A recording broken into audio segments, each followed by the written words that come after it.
Spiritual Christianity offers a body of teaching that can serve as a foundation to having higher realities more fully present to our conscious awareness. It does this through providing an understanding of the very laws that underpin the fabric of what every human being experiences as the phenomenal world, whether that be the external world that we perceive through our senses or the internal world that we experience as the life of our mind.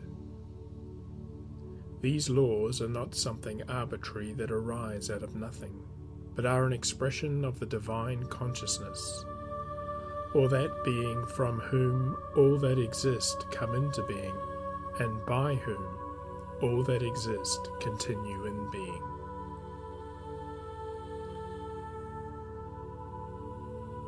Spiritual Christianity holds that everything belonging to the phenomenal world, having a beginning and so being subject to change, can only exist from a being that is underived, having no beginning, and therefore is not subject to change of any kind.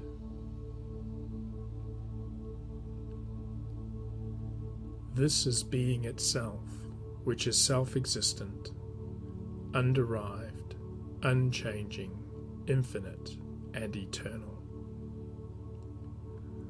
All these qualities are brought together in the biblical text through the use of 4 Hebrew letters. These letters are Yod, He, Vav, He. Together they form what is called the Tetragrammaton, a Greek term meaning 4 letters. How the word these 4 letters make is actually pronounced is not known, for they are the name of God, and as such have from antiquity been regarded as too holy to be pronounced by finite beings.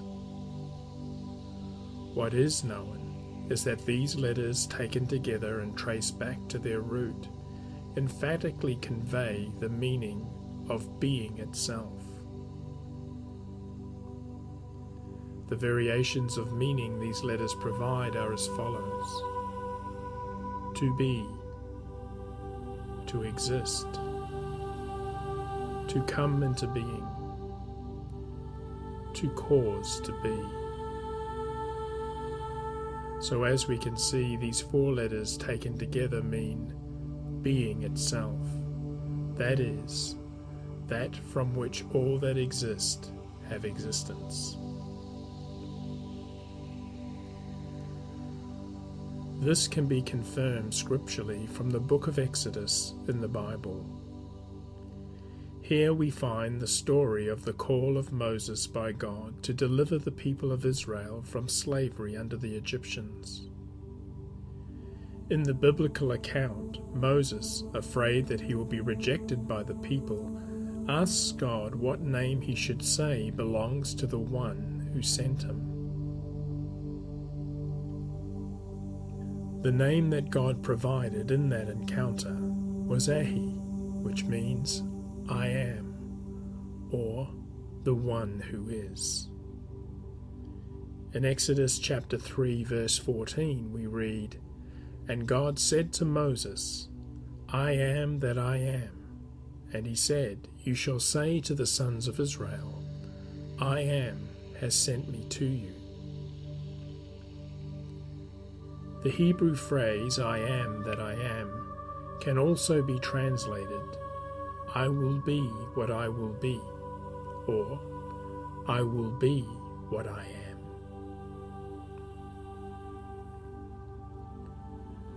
Wherever this string of 4 letters occurs in the biblical text, which it does over 6,500 times, our thought needs to be directed to the idea of being itself, that which is self-existent, underived, infinite, eternal and unchanging, from whom all that exists comes into being, and by whom all that exists is maintained in being.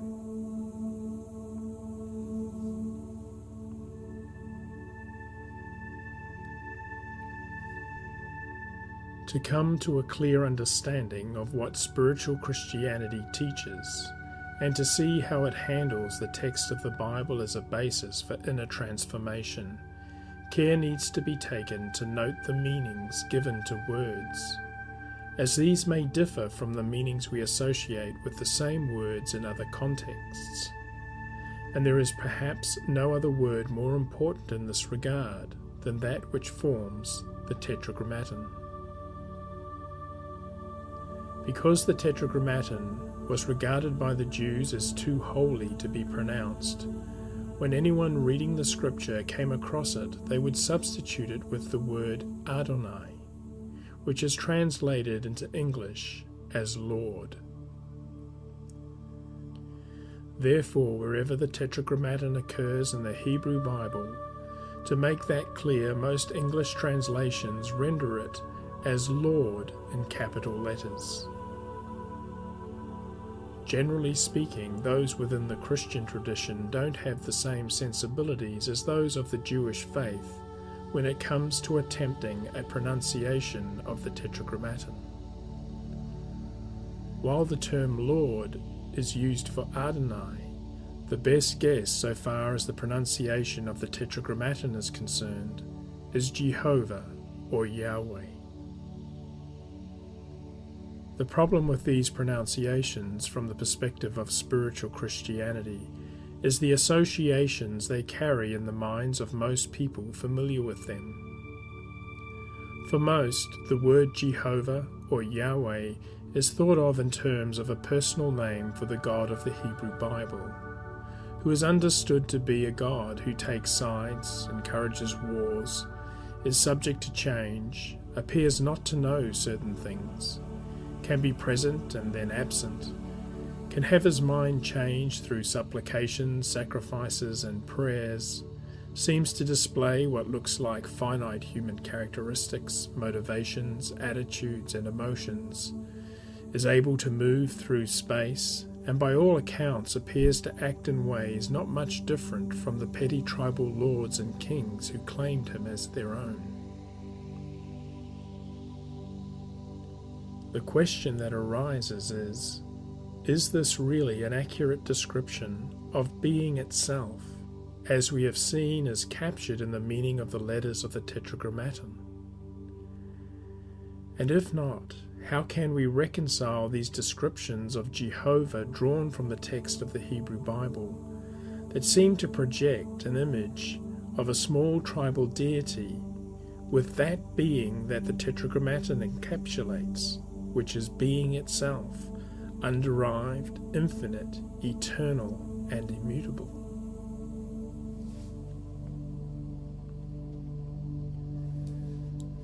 Throughout this series of presentations on the divine nature, it is this question that shall guide our investigation into how the divine qualities of being as it is in itself, qualities that transcend space and time and so can't possibly be subject to finite limitations, can be reconciled with the qualities attributed to the God called Jehovah or Yahweh in the Hebrew Bible or Christian Old Testament. As we move step by step, the teachings for spiritual Christianity do indeed offer a way forward to reconciling the seemingly irreconcilable. The solution to the apparent contradictions will be seen to be both credible and satisfying to every reasonable thinking mind. What spiritual Christianity offers regarding the questions of existence, if carefully considered by those open to spiritual things, don't require the seeker to put aside their common sense or subject their faculties of reason to a blind acceptance of its teaching. What it does require a person to do, if the value of the teaching is to be truly realized, is to avoid overlaying any assumptions and prejudices that they carry regarding Christianity and the Bible onto spiritual Christianity. Spiritual Christianity, aside from its use of the word Christianity in its name, and its use of the biblical text as its foundation, has little, if anything, in common with Christian teaching or its understanding of the biblical text as it exists today.